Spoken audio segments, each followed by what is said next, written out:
আর্টিস্টকে দিয়ে, খেলোয়াড়দেরকে দিয়ে, যাদের মাটির সাথে যোগ নাই তাদেরকে দিয়ে পাঠাবো জিতিয়ে। আর পার্লামেন্টে গিয়ে বিল পাস হচ্ছিল, কি করছিল? যখন সিএ এর বিল পাস হয়েছিল, এই বারাসাত কেন্দ্রের এমপি তখন কি ভূমিকা ছিল?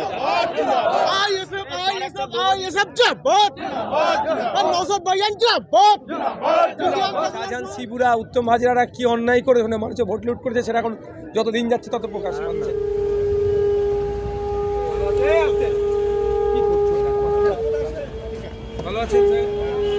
বারাসাতে এই মুহূর্তে সব থেকে বড় খবর, বিধায়ক নওশাদ সিদ্দিকী সাহেব তিনি আসার পরে একেবারে যে রবীন্দ্র ভবনে তিনি জানিয়ে দিলেন প্রার্থী ঘোষণা হচ্ছে কোন কোন জায়গাতে বারাসাতের এরিয়াতে। এই মুহূর্তে বিধায়ক নওশাদ সিদ্দিকী তিনি কিন্তু প্রার্থী কোন কোন এরিয়াতে ঘোষণা হচ্ছে জানিয়ে দিয়ে তিনি এই মুহূর্তে এই এলাকা থেকে একেবারে বিদায় নিচ্ছে। বিধায়ক নওশাদ সিদ্দিকী সাহেব দেখতে পাচ্ছেন, সেই ছবি তুলে দেওয়ার চেষ্টা করছে আইএসএফ বাংলার পথ থেকে। অবশ্যই যেখান থেকে দেখছেন ভিডিওটা শেয়ার করার চেষ্টা করবেন। এই মুহূর্তে সব থেকে বড় খবর, বিধায়ক নওশাদ সিদ্দিকী সাহেব কি জানালেন ক্যামেরার মুখোমুখি দেখতে থাকুন বিস্তারিত খবর আইএসএফ বাংলার পর্দায়। পরবর্তীতে অর্থাৎ আজকে তৃণমূলের চমক, আইএসএফ কি কোনো চমক থাকছে? দেখুন, আমরা জনগণের জনপ্রতিনিধি করতে চাই।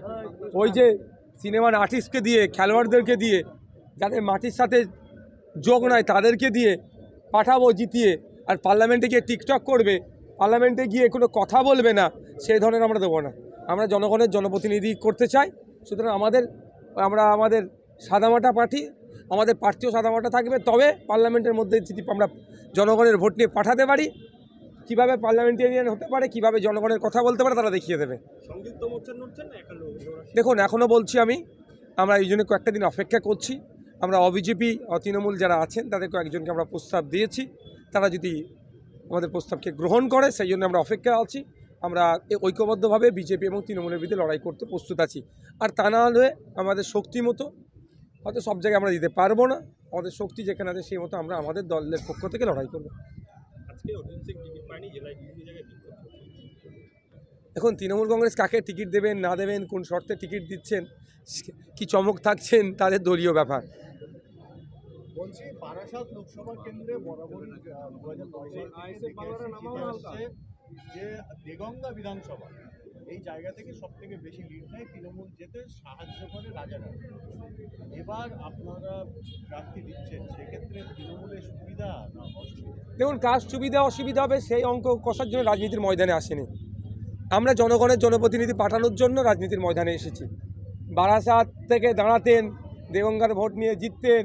আমি শুধু নট অনলি দেগঙ্গা, বাকি কনস্টিটিউয়েন্সি যেগুলো আছে মানুষের জন্য কি করেছেন। যখন কৃষকদের বিরুদ্ধে বিল পাস হচ্ছিল, কি করছিল? যখন সিএ এর বিল পাস হয়েছিল, এই বারাসাত কেন্দ্রের এমপি তখন কী ভূমিকা ছিল? 370 নিয়ে তখন আলোচনা কী ছিল? এক কথায় জনবিরোধী যে সমস্ত বিল অপদার্থ বিজেপির কেন্দ্রের সরকার যখন নিয়ে আসছিল, বারাসাত কেন্দ্রের এমপির ভূমিকা নিয়ে আমরা দেখে নিয়েছি। এবার তিনি পরাজিত হচ্ছেন। আশা করছি তাকে পরাজিত করে ইন্ডিয়ান সেকুলার ফ্রন্টের পক্ষ থেকে আমরা যাকে দাঁড় করাবো, তিনি বিজেতা হাসি হেসে পার্লামেন্টে যাবেন, মানুষের হয়ে কথা বলবেন। বিজেপি বলছে তাদের চমক সংশোধিত নাগরিকত্ব আইন। দেখুন, বিজেপি তৃণমূলে আবার বাইনারি করতে চাইছে। ওরা এগুলো নিয়ে এসেই বিজেপি তৃণমূলের মধ্যে ভোট ভাগাভাগি করতে চাইছে। বিজেপির অবস্থা বাংলায় খারাপ, তৃণমূলের অবস্থা খারাপ। সুতরাং ওটা তাদের জন্য চমক, ওটাই কি ভোটটাকে ভাগ করে নেবে, ওতে কোনো কাজ হবে না। দেখুন, এই জেলার মধ্যে 2-3টে আসনে আমাদের নজর আছে।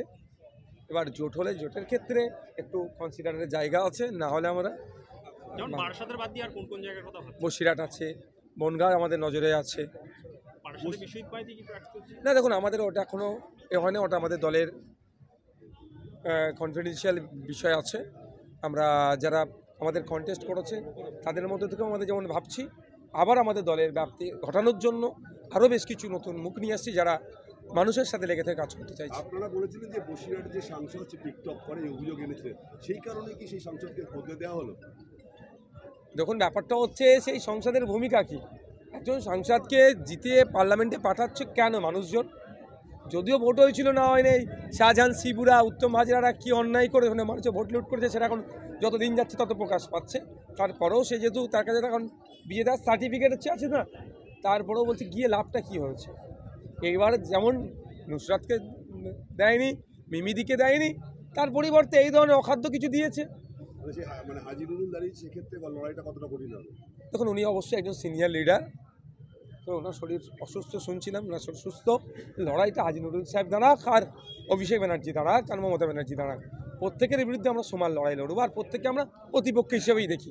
শাসক দল বারবার যে অভিযোগ করে যে আইএসএফ প্রার্থী দেওয়া মানে হচ্ছে বিজেপির সুবিধা হয়ে যাওয়া, এটা নিয়ে কি বলবেন? কেন বিজেপির সুবিধাটা হবে প্রথম কথা, আর আইএসএফকে কেন তাহলে ভোট দেবে? শাসক কাজ করেনি, শুধুমাত্র ভোট ব্যাংক হিসাবে দলিত আদিবাসী মুসলমান মতুয়া ভোটকে ধরে রাখার চেষ্টা করছে। দিনের শেষে এরা বঞ্চিত হচ্ছে, এদের হয়ে যখন প্রতিনিধিত্ব করার জন্য রাজনীতির ময়দানে আসছে তখনই ভয় পাচ্ছে। উন্নয়নমূলক কাজ করলে যে কেউ দাঁড়াতে পারে, তাহলে ভয় পাবার কি আছে? কাজ করবেন না আর এদের বিপক্ষে যখন ভোটে দাঁড়াতে গেলেই তখনই বলছে ভোট কাটবে। সেটা আমি আমার অবস্থানে বলেছি, আমাদের যখন পার্টির প্রার্থী লিস্ট ঘোষণা হবে অপেক্ষা করুন। আমি তো আমার দলকে কনভিন্স করাচ্ছি যে আমাকে ওখানে অনুমোদন দেওয়া হোক।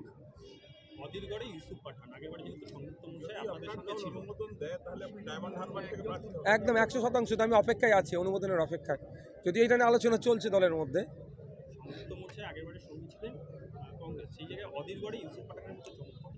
দেখুন ইউসুফ পাঠানকে দিয়ে লাভ কি হবে সোসাইটির? উনি যদি নিয়মিত রাজনীতি করতেন, একজন বর্ষিয়ান রাজনীতিবিদ হতো, বা বছর 5 বছর 3 যাই হোক না কেন রাজনীতির সাথে নিজে যুক্ত থাকতেন, আবার খেলাধুলা করতেন, তাহলে ওনাকে আমরা বলতাম না ঠিক আছে চমক হয়েছে। একজন ক্রিকেটার, উনি ব্যাট বল ক্রিকেট ফিল্ডিং ছক্কা এটা নিয়ে তিনি ভালো বুঝবেন, চৌকা নিয়ে ভালো বুঝবেন।